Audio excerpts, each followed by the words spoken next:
Aqui existe já um que foi mandado na semana passada, que é a Suzana de São José dos Campos, que mandou através do SMS.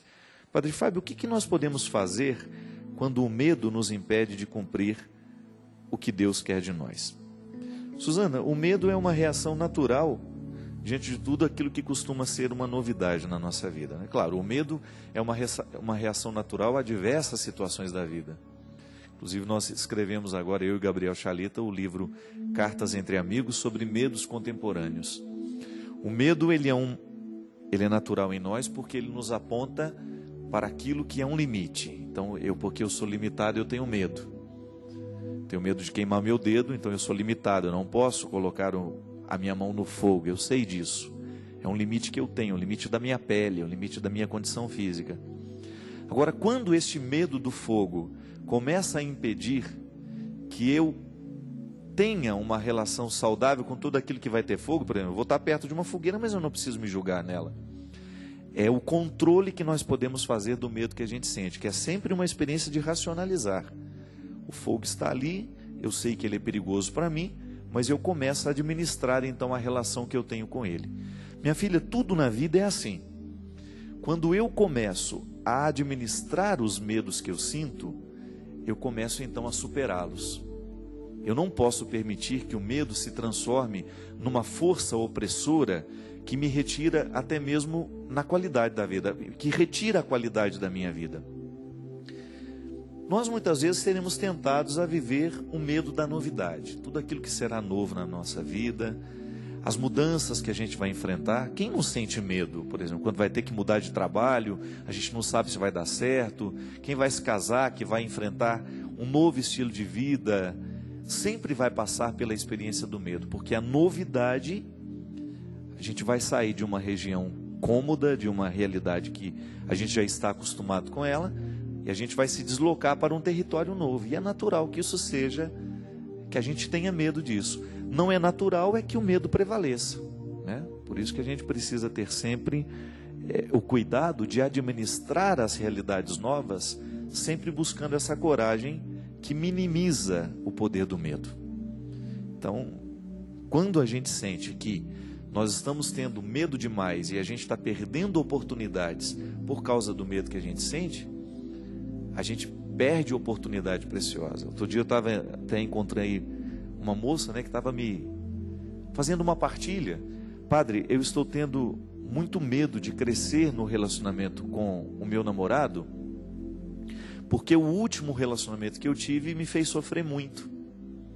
Então ela não conseguia investir no novo relacionamento, porque ela trazia as marcas de um relacionamento que foi muito trágico para ela.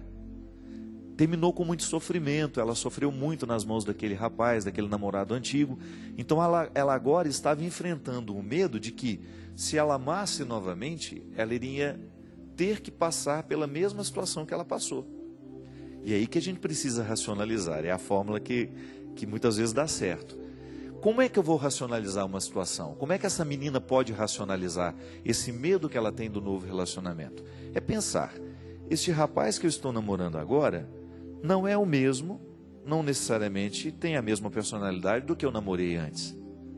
Não significa que o que eu vivi com o outro, eu vou ter que viver com esse também. Isso é racionalizar. Porque o grande desafio, minha gente, é a gente colocar sentido e razão no que a gente sente.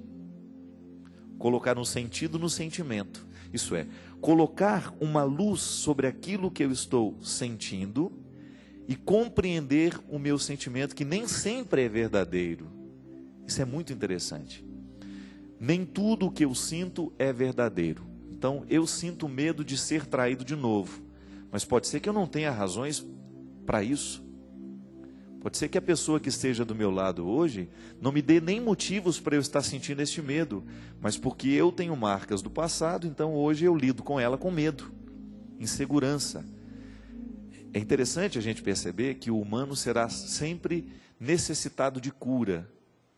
Muitas vezes o relacionamento não dá certo hoje, é porque a gente ainda não se curou do relacionamento que passou, que aconteceu e que foi trágico para todos. Então essa coisa de organizar a vida aos poucos, à medida em que a gente vai vivendo, corrigindo os nossos sentimentos, né? fazendo a digestão emocional. Quando a gente come uma coisa que nos faz mal, a gente passa a indigestão do estômago, não é? Mas quando a gente sente também alguma coisa que nos fez mal, a gente precisa viver a digestão emocional, que é aquele processo de você eliminar o que não foi bom e guardar o que foi bom. Isso é digestão. A digestão bem feita é aquela que o organismo guarda o que ele extraiu do alimento e joga fora o que não presta mais. Fez a digestão. Quando não faz a digestão é porque a comida ficou parada no estômago. E como o estômago não foi feito para ficar guardando a comida, mas ele foi feito só para ser um instrumento para aquela comida ser digerida e ser jogada as proteínas, vitaminas, os sais minerais dos nossos alimentos para o sangue continuar alimentando o corpo, o estômago não foi feito para ficar um lugar de depósito, a gente tem a indigestão. A comida ficou mais tempo do que deveria ficar, por alguma razão, ou porque estava estragada, ou porque foi pesada demais, comeu mais do que deveria, né? A gente fica com a indigestão do alimento. No afeto e no sentimento, as coisas acontecem do mesmo jeito. E muitas vezes eu vivo essa indigestão emocional assim, guardando dentro de mim aquilo que já deveria ter sido eliminado, ou julgando para a minha psique, né? para a minha vida afetiva, aquilo que foi o aprendizado de tudo que eu vivi. Se eu não faço essa digestão, eu guardo aquilo como uma coisa ruim e começo a projetar nos outros aquilo que não deu certo daquela primeira experiência. E isso muitas vezes nos causa medo, quando a gente vai para o relacionamento com o outro, trazendo as marcas de um passado que não foi bom. Muitas vezes nós levamos isso também, não é só na questão do namoro, do casamento, não, na amizade, não, é em tudo na vida. Às vezes a gente faz a leitura do novo que está diante de nós com aquilo que a gente já tem como experiência. Então é o grande desafio de fazer com que não prevaleça o medo, não prevaleça sobre nós aquilo que foi a experiência do passado. Então isso é importante a gente ter. O medo será sempre natural, porque nós vamos analisar a vida a partir do que a gente já experimentou. E se aquilo que a gente experimentou, a gente não colocou no lugar certo, então a gente vai correr o risco de fazer desta experiência sempre determinante para a gente, como nos medrando, nos limitando e nos impedindo de ir além. Mas é sempre bom a gente fazer esse esforço para que esse medo não prevaleça.